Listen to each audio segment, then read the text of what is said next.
Hi guys, the episode that you're just about to listen to is generously sponsored by our affiliates Board Game Crate. Board Game Crate provide a monthly subscription service where they get fresh new games delivered straight to your door. Just head over to www.boardgamecrate.co.uk, and furthermore, if you use our discount code UnluckyFrogIsAwesome, all lowercase, all one word, you'll get a cheeky little discount. It's easy to remember because it's true.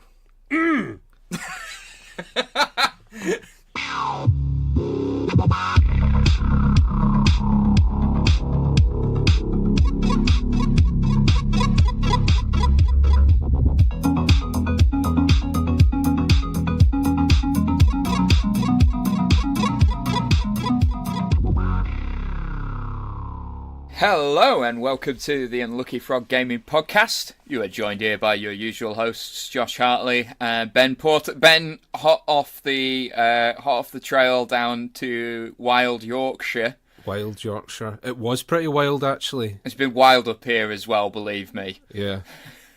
Some horrendous, apocalyptic, biblical weather even. We are embodying the stereotype, the national stereotype of British people by immediately talking about the weather. Yeah.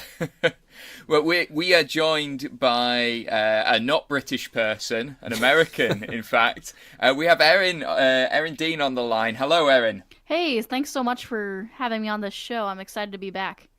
Pleasure. Yes, pleasure. Long-time listeners will remember Erin was on the show last year, talking about the book you were working on at that point, and you've got another little something in the works right now, which we're going to chat about a little later on in the show. Yep. But how have you been, by the way? I've been great. Oh my goodness, it's a lot has changed since we last talked, and I'm excited to kind of dive more into that. But yeah, I'm super excited where the board game industry is heading, and it's just a lot can happen in 6 months, for the board game industry. A lot can change. So excited to talk about that and what I have cooking. Awesome.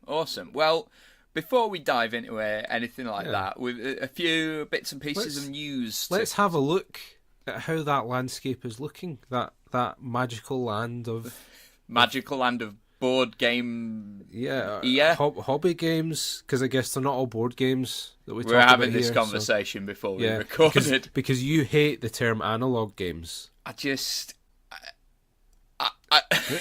You're so disgusted that you can't even articulate it. I really want to say the phrase that I said earlier, but I'll be aware there's probably quite a lot of our listeners will use the phrase analog games. I'm just going to say that it sounds wanky. Yeah, it just sounds wanky to me. It's one of these things that we've said it quite a lot, and especially in some of our recent reviews and things, that a lot of the terminology that's used at the moment doesn't actually tell you anything about the game or what it does. And I guess analog games is one of that, because technically anything that's not a video game is an analog game. Yeah. Hide and seek is an analog game. There we go. No. Anyway, tangent. Next week we review hide and seek. So, what's been going on? So, Root was a very popular game for 2018. So popular that we never got to play it last year. Well, we couldn't get a hold of the bloody thing. Yeah, it was pretty hard to come by over here. Was it quite scarce over in the US as well, Erin? Well, I was actually at Gen Con 2018, and the booth I was working for, Lucky Duck Games, the booth where Root was being sold, I forget the name of the publisher all of a sudden, but oh my gosh, it was like Games? I think that's it, and everyone had a copy of Root in their hands, and it sold out super quickly, and they had to, I think, cap it off each day, so like people who were arriving on Thursday, it wasn't all sold out, that first day of the convention. But I mean, it was pretty hard to come by, and especially for those who couldn't make it out to Gen Con. But I think it's starting to kind of be more available. I mean, I played it for the first time earlier this week, What did you think of it? My pal Stephen got a hold of a copy. I really enjoyed it. Do you know, the weird thing with it is the fact that all the factions, they don't even just play a little bit differently. Their rules are completely different. This is something Duncan said to me, actually, is like, to really get your head around the game, you have to play as all of them. Yeah, right. I think until you've done that, you're not going to get a full appreciation. I was playing the Marquis de Chat. That's cat. All right. Yeah. So up here. The cats are basically, they've come in, they've invaded the woodlands, and now they're the occupying force, right? So you're trying to build a kingdom worthy of your title. Okay. The natural enemy of the cat is, of course, the bird. Okay. So the birds are like shock and ambush tactic. Guerrilla fighters. Guerrilla fighters. And then the other factions that were being played, there were the Riverfolk Company, which are a group of otter mercenaries. Oh, that sounds awesome. Yeah, I thought that would be... Yeah. Well, so the idea with them is you make money. Like, you hire yourselves out to the other factions and sell goods and wares. So I take it they've all got different victory conditions then? In so much that you're trying to get to 30 points, but you score points very differently. Okay, there's different paths to that. Yeah. We had the Cult of the Lizard, which are... I like the sound of that as well. What I really liked about the flavour-wise of it, that they made the cultists secret lizard people. Yes. So, yes. They shout out to any conspiracy theorists there. But, and finally, the winner of the game was the Vagabond. So the Vagabond doesn't control an army like some of the other factions. Yeah. He's just a lone raccoon. And he's kind of completing a little RPG by himself. And his character, Michael, was playing the Arsonist. Just set fire to stuff. Yeah, set the world on fire. So he won by basic... I was amassing a massive army. There was a massive army of river otters that were moved into the same location as my army. And the Arsonist killed them all. And just won the game at that point. It looks so cute as well. And all this... It's really dark. Oh, man. Have you played an awful lot of it, Erin? I actually have not played Root at all, but I am totally drawn in by the artwork and the components. Oh my goodness. It looks, especially when you see those like professional board game photographers take like the different what do you call it, factions or the different creatures or critters and they put it on the board. Oh my goodness, it looks so pretty on the table. I mean, and even not liking that weight of games, like I'm not usually drawn to those kind of style of games, but the artwork has just blown me away, and it's like almost made me want to go out and buy it and play it. But yeah, super impressive. Absolutely. I think the consensus is that it's a really good game, and it's so good that apparently merited an expansion. Yes. Because they're doing an Underworld's expansion. There we go. So have they revealed much about what they're going to include in that? There's going to be at least 2 new factions. There's the Corvid Conspiracy. Oh. See what they did there? Yeah. So for those of you who don't get the joke, one of the collective nouns for crows is a conspiracy of crows. Yeah. So very elegant. And I think these centre around placing your crows in other people's hands. Oh. So it's like you've got your little double agents all over the place. Oh, that's cool. And then the other one is the Underworld or the Underground. It's like moles and stuff. Mole people. Yeah. So not having a whole lot of knowledge of how the game works myself, having never played it, I'm not really sure how that's going to impact the game. I think the thing that struck me, and bear in mind I've only played one game of it, but my friends who have played more have said it's remarkably balanced given how different the factions are. So my concern is like introducing more to that complicates things. Yeah. But if if they've play tested it thoroughly, I'm sure it won't be a problem. Yeah. As a point of criticism, there was one of the guys who's at this Wednesday night gaming group, Sam.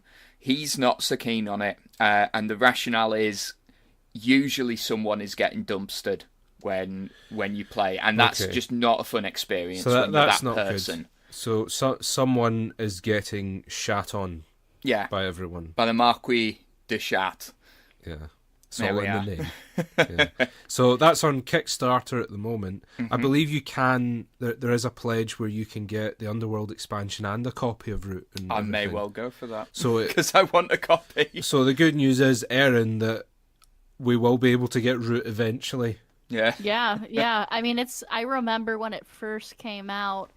I'm located where Miniature Market's warehouse is, which is this huge. Online store of board games in the United States. I don't know if they ship internationally. I don't think they do. Maybe it's just domestic. But I remember it sold out on their website almost immediately. I mean, it was it was super hot, and it's still super hot, as far as the demand for it. So, well, I mean, when I was at AirCon, a few people were hunting around for it then, and I looked over and saw that one guy had got the last copy, and I was like, "You bastard!" Oh my goodness! Because I so wanted it. But speaking of that, we've mentioned, I think, Wingspan on the podcast before. That seems to be another game that's been quite a hot topic, underproduced. Right Definitely. They had 8 copies of it at AirCon, and they sold out in 5 minutes. I actually have a copy of Wingspan. I pre-ordered it the first time it was available to pre-order, so back in January or February, I forget. Yeah. So I have a copy of it. I mean, the demand is legitimate. I mean, it's an awesome game. I love that it comes from a female. It looks beautiful. I love that a female board game designer created it, and she's up and coming, and has some more games on the way. And I actually, what's funny is that in my first book, For the Love of Board Games, where I interviewed all these board game designers about their games, I actually interviewed Elizabeth Hargrave, who's the designer of Wingspan, about Wingspan before Wingspan was announced. So I was like, I had no idea how big it was going to get, and how it's going on eBay for thousands of dollars right now. But I kind of had a little inside scoop about Wingspan before it was announced. I was going to say, that's as far as scoops go, that's pretty good in the board game Head world. Of the curve there. Yeah, so nice. that was really cool because the especially my Kickstarter backers who got my first book, they were able to read up all about Wingspan and how it was created before she had done other interviews, which was really cool. Yeah. So also a nice little plug for the Love of Board Games there. If you are interested in Wingspan, there we are. It might be worthwhile picking that book up. Yep, there's hundreds of games mentioned in For the Love of Board Games. Wingspan is just one of them, but yeah, it's crazy how games can just, depending on how limited copies there are of them, how much they can go for as far as price. But yeah. Yeah, it's one to watch out for sure. I mean, we're going to try and get hold of it. It's on our radar for sure. Yeah. I saw a few people playing it at AirCon, and it's one of those ones. It's just really nice to look at. Yeah, the little eggs and the birdhouse. Yep. I don't care what's going on here. I want to be part of it. Right. Yeah. Fear of missing out. Yeah. That's a big thing. That old chestnut. Yeah. That's why Kickstarter exists. Yeah. Anyway, a few other bits and pieces of news. Yep. Gamma is on full swing at the moment in Reno, in Nevada. It's more of a trade show.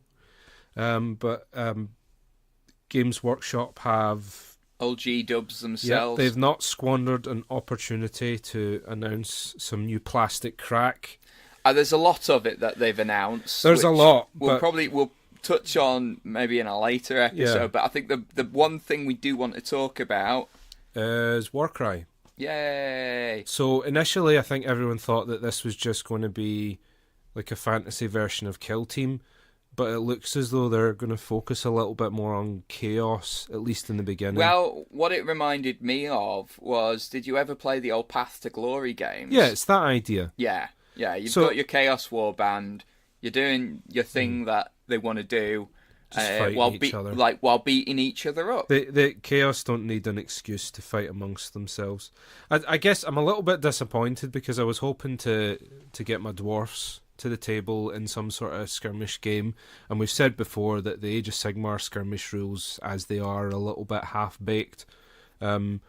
But that Path to Glory, it's good that you mentioned that actually, because eventually they did roll out Path to Glory to a bunch of other factions that weren't Chaos, so who knows. Yeah. Some cool miniatures there anyway, so we'll probably pick up the Erin, box set. do you ever dabble in the world of GW or miniatures wargaming at all? You know, it's something that's always intrigued me, but it's almost like there's that line, you know, as a gamer. It's like, do I cross that line or do I stay where I'm at, where I'm comfortable, you know? But it's something that definitely intrigues me, you know, something I would be interested in maybe trying out, especially if someone could kind of teach me the ins and outs of it, but I have not personally dove into it. I think if you're a very visually oriented person, it's quite a rewarding sphere of analog gaming. Oh, you had to plug in that analog gaming. Yeah. Why do you like this? But in all seriousness, it's it's a bit more cinematic. You've got the miniatures out in front of you, and there are loads and loads of books with beautiful artwork in them and grotesque artwork as well. I'm more into the grotesque. Yeah, my Nurgle boys are all painted up for Kill Team now. So, but yes, yeah, I'd be really intrigued to photograph some of the miniatures that I've seen come out of some of those games. Oh yeah, because I've dabbled in that a little bit, and that would be awesome to kind of line them all up, or set the scene to make it really an epic photo. And that's a massive facet of the hobby in itself. Oh, yeah. Just I know guys who just they don't even play any of the games; they just collect the models and paint them, and that's miniature photography is a skill in its own. That's right. I mean, you think you can just take a picture of this lump of plastic that you've painted, then you're dead wrong. Yeah, there's a lot of thought and a lot of technique goes into to making them look good. Mm-hmm. So that's the main thing out of Gamma that we wanted to mention. They also announced Age of Sigmar Munchkin, which is I feel a little bit conflicted about this because as an Age of Sigmar fanboy, the collector part of me just wants to have it, but I'm not a big Munchkin fan, and I really do not like the Munchkin art style. It's a funny one, isn't it? I don't think the art style lends itself well to Age of Sigmar, that's for sure. No. What are you familiar with Munchkin, Erin? I am, and it's from everyone I've talked to, it's either you love it or you hate it. I don't think there's really any in between. And I'm familiar with the artwork as well, and kind of what you're describing. I don't know how that would go hand in hand together. I feel like it's two kind of polar opposites as far as art styles go. It just seems totally different. Yeah, it's a bit too goofy, I think, isn't it? Kind of lends itself as too light or too silly, Yeah. I mean, there is silliness within the Games Workshop IPs, but it's done in such a way that it doesn't detract from the grimness of it. Right, yeah. The grim misery of Games Workshop of a perpetual state of war, which is which would be miserable. Yeah. But yeah, guess we'll see how that goes. I'm gonna rattle through a few more announcements. Wildlands, also released last year by Martin Wallace, another skirmish board game type thing. Yep. A licensed version has been announced. It's going to be set in the 2000 AD universe. So Judge Dredd. Yeah. Awesome. Weird though. I mean, I did not think that they would ever license that, but well, yes and no, right? I mean, just because we were talking about it just then, Munchkin. We kind of take it for granted that you get licensed Munchkin games, of Warhammer or 40k or whatever. Yeah. But at a time that was weird. So maybe it's not. So maybe I'm just averse to change. maybe. I don't know. Judge Dredd's awesome. I approve of anything that involves some Judge Dredd. Like some stubborn old house cat. Are we talking about Judge Dredd or yourself here? Me, Right. like urinating on the furniture whenever the owners try to change things. Is this from experience, Ben? Yes. Yeah. I'm more of a dog person myself. Yeah. But there's something weirdly human about cat behaviour. But we're going to leave that for the pet behaviour podcast that we're starting soon. Yeah. There we go. Yeah. And we've got one more piece of news to cover off. Two more. Two more, beg your pardon. Tokaido's getting a sequel called Namiji. Uh-huh. Same formula everyone knows and loves, but you're in a little boat. Yeah, you've upgraded your ride. Looks beautiful. Not radically different from Tokaido, I have to say, but nothing wrong with more of the same, right? Mm-hmm. And Villianous is getting an expansion. Yay! Which they kind of hinted at in the manual. Yeah. Because they had the shadow. If I remember, it was the shadow of Cruella de Vil. Yes. Was on the back. And but I'm assuming... she's not in this expansion. What? Yeah. Well, that means there has to be another expansion coming, right? After this one. Yeah, I mean... It's not like Disney to try and squeeze every cent out of a product, is it? Surely? Right. So what are the villains? Is Thanos going to be a villain? No. He's Disney. He is Disney, but he's yeah. not that Disney. So we have the Wicked Queen from Snow White. Okay. Classic. Yeah. I expect she's going to have, like, she's, form change power, like, turns into the crazy old bitch and then back to the queen, that kind of... Crazy old bitch was the notes that Walt Disney himself made on the Wicked Witch. Yeah, just, like, poisoning all the children. Yeah. Wholesome stuff. Yes.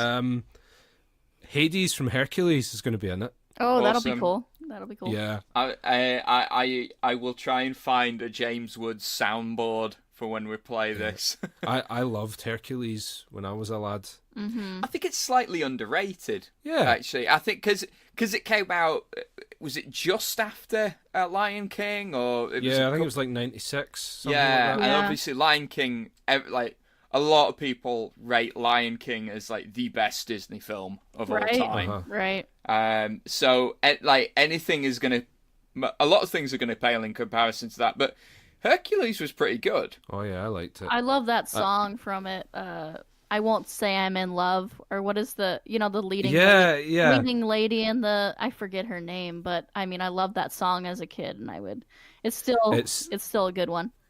Yeah, it's Meg when she's in the garden. That's right. Yeah, and then the muses are all singing to her. Backup singers. Yeah, great. I wish I had backup singers. Anyway, and then the last villain is maybe a little bit more obscure for older listeners, but it's Dr. Facilier from the Princess and the Frog. Yeah. So he's the witch doctor. I haven't seen The Princess and the Frog. It's really good. Yeah, I've only seen it once, but I remember liking it. Yeah. I feel like we have to have a chat about, all right, favorite Disney film.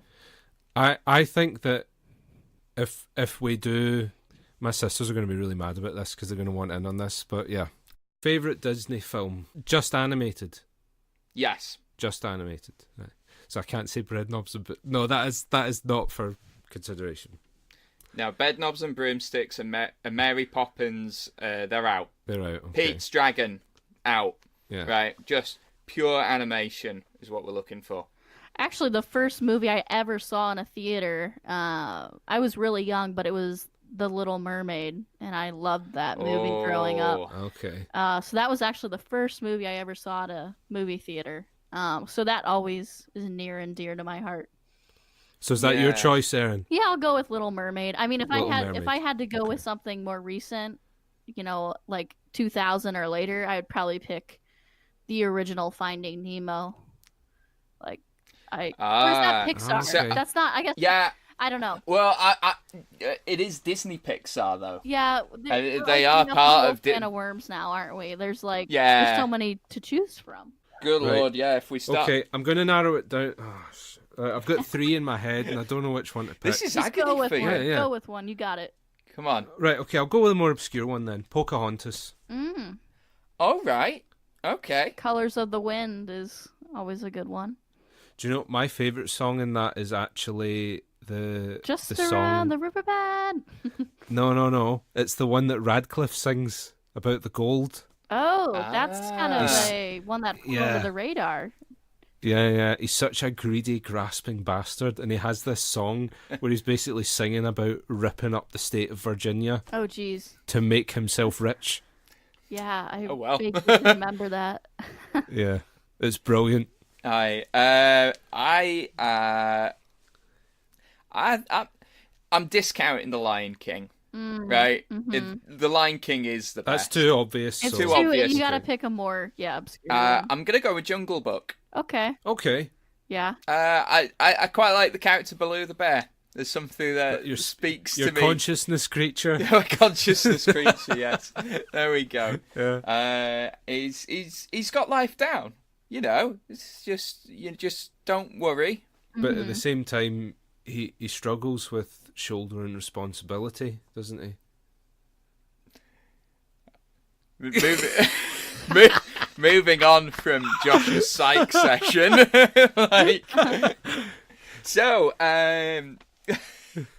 So after discussing Disney at great length, Yep. sorry, Ben's sisters, Yep. Erin, you are, of course, working on a new book at the moment. That is which you're gonna, correct, yeah. you share with us. Do you want to tell us what it's all about? Yeah, I'll give you the details. So, it was actually just announced this week, as we are recording, and basically, my next book that I've been working on is called Board Game Worlds, and it's a game table art book of board game artwork featuring some of the top board game artists in the industry.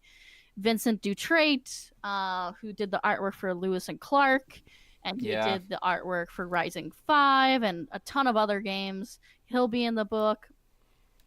There's Tania Walker, who's an Australian artist. She does a lot of work for Jelly Bean Games. But anyway, there's some really, really talented artists featured in this book. There's going to be around a little over 10 artists in the book. And for each artist, there will be like 3 games we feature that they've done the artwork for. Games include Ex Libris, Western Legends, games like I mentioned Lewis and Clark, Dinosaur Island.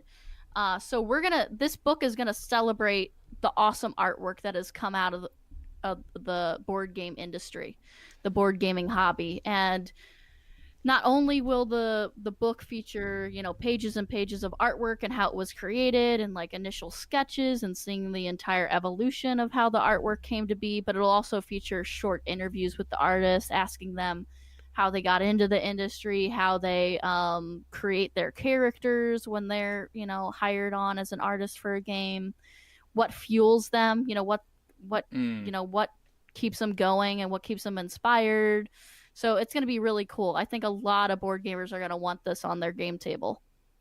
I think it's a great subject for a book as well, because given that it's a visual medium, like tabletop gaming in general, we don't talk enough about the art that brings these games to life. Well, I mean, even if you think about it, you look at the cover of most games, it's the designer's name that's front and center, and that is changing a lot, to be fair, with some of the more recent games. But it's strange when you consider how important the artwork is to the appeal of a game. The artwork is what it is allowing players to totally immerse themselves in this board game world, with what we were talking about with Root, how the artwork really draws you in and feels like you are fighting for the woodlands, and games like Western Legends, that was really big last year.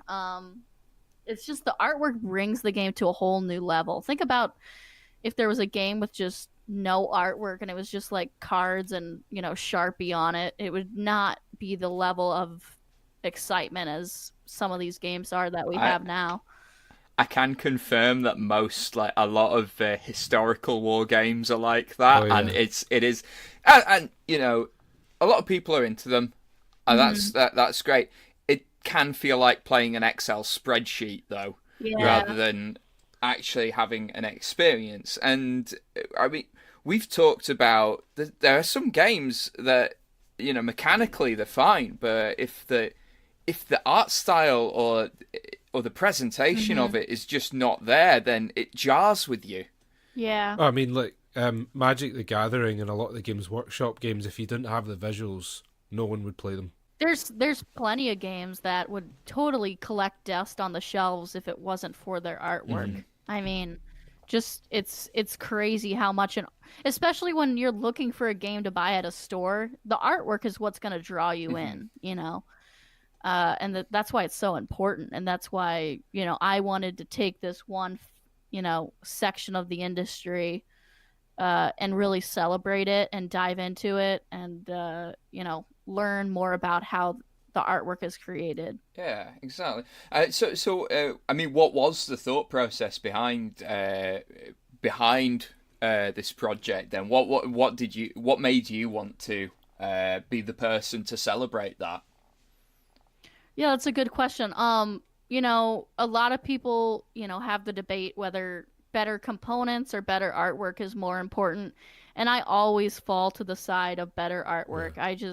I really gravitate towards it, and I really, you know, appreciate when the artwork is done well and it's unique and it really immerses you into the theme of the game. And so I've just myself been a big fan of board game artwork that has come out, you know, in recent years. Yeah. And I have a big, you know, Word document of ideas for board game books, but this one I was really excited about, and I really wanted to do it. And long story short, I got connected with Scott from Renegade Games Studios. You know, their most popular game is probably Lanterns: The Harvest Festival. Yep. And he's the president and CEO of Renegade. He was a backer of my first book, For the Love of Board Games, which was on Kickstarter last year.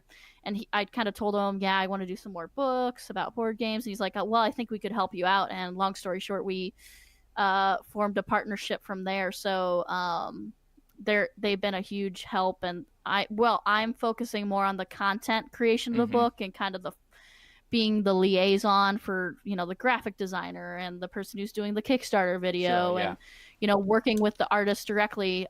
Renegade is going to be more focused on the printing and the shipping and the marketing. The logistical side of things of the project. Exactly. Yep, which makes my life a lot easier because I'm able to totally pour my energy into the content of the book. Awesome.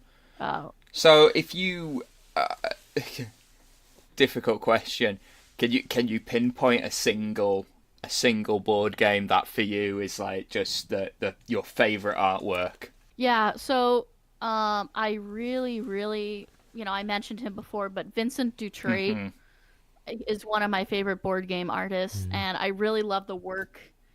The game's not super popular, but I love the artwork in it. And it was a Kickstarter game, and it still is being fulfilled to backers. So it's not even, I don't even think you can get it right now. But it's called Detective City of Angels. It's kind of this Los Angeles detective game set in like the 1940s, I think, or something like that. And the artwork is just awesome. I mean, like, you know, all the character cards of the people you interrogate and the suspects and the game board itself, and the box art is amazing, and he just knocked it out of the park as far as artwork goes. And that'll be one of the games that's featured in the Board Game World's art book. For me, I think there was a game that was on Kickstarter quite recently that was the embodiment of how important artwork is to games, and that was the Parks game. Yeah, we talked about this on the podcast. Because that game is actually based on a series of prints. Yeah. Yeah, I actually have one of the prints of, I think it's called 59 Parks .org or something. Yeah, that's that's the name of the print series. I think the game is just called Parks. Yeah. Correct. Yeah. And I'm from St. Louis, so the Gateway Arch recently became a national park in the United States. Oh, excellent. And they did a print for it, and I have it framed in my living room, and I love the artwork from the game and all the prints that are associated with it. Yeah. Mm-hmm. I just think that really typifies how vital artwork is to games, that there is an example of the artwork existed prior to it, and the game was built around the artwork. Rather than vice versa, which I imagine is the usual process. Yeah, I think so. Well, I think what's different about, and what I think readers will enjoy the most about this art book, is kind of seeing, each artist works a little differently. Yeah. Manny Tremblay, who did the artwork for Dice Throne, he works where he just draws everything in one sitting. So he doesn't have any sketches. He just literally sits down and does the entire illustration in one sitting. Whereas Vincent Dutrait, he has initial sketches, and also, Everdell, which has amazing artwork. Mm-hmm. Andrew Bosley, who's the artist of Everdell, he works in a similar way where he kind of does two. He does an initial sketch, then kind of a medium sketch, and then the final illustration. I think it's going to be really cool for readers to kind of see that process of, wow, this is what the cover looked like initially, and look how awesome it turned out to be, and kind of getting into the minds of all the artists that make the board games artwork so much cooler and awesomer. Yeah, it's certainly a different insight into the process of creating a game as well.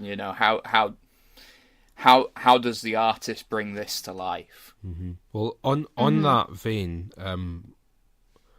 for the previous book you published, For the Love of Board Games, you were primarily interviewing designers, right? So how different was that process to interviewing artists?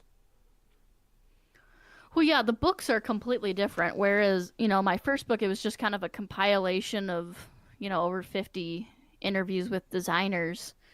The artists, this next book is really focused on the visuals, and the interviews are kind of secondary.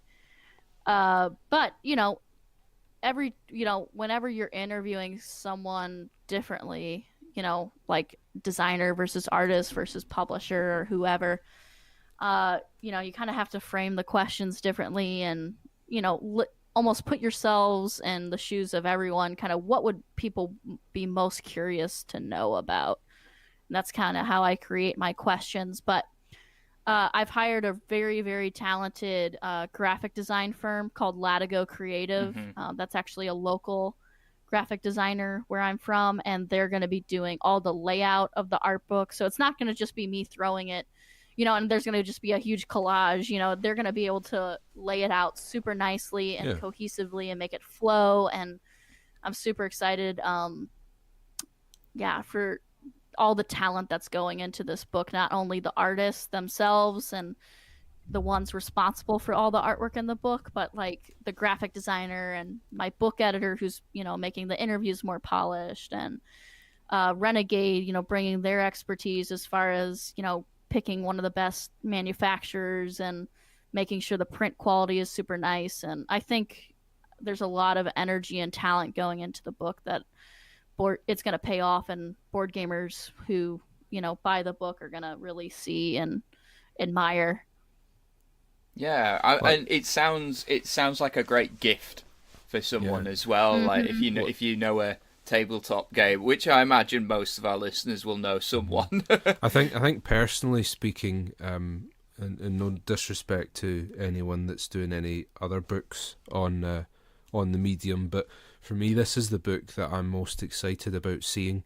Yeah. I'm quite a sort of visually oriented person. I actually have like a whole stack of books of like concept art from video games and things like that. So it's nice to finally get something like that for tabletop games. Yeah, likewise, I've got a received from you as gifts. Yes. Actually, usually coffee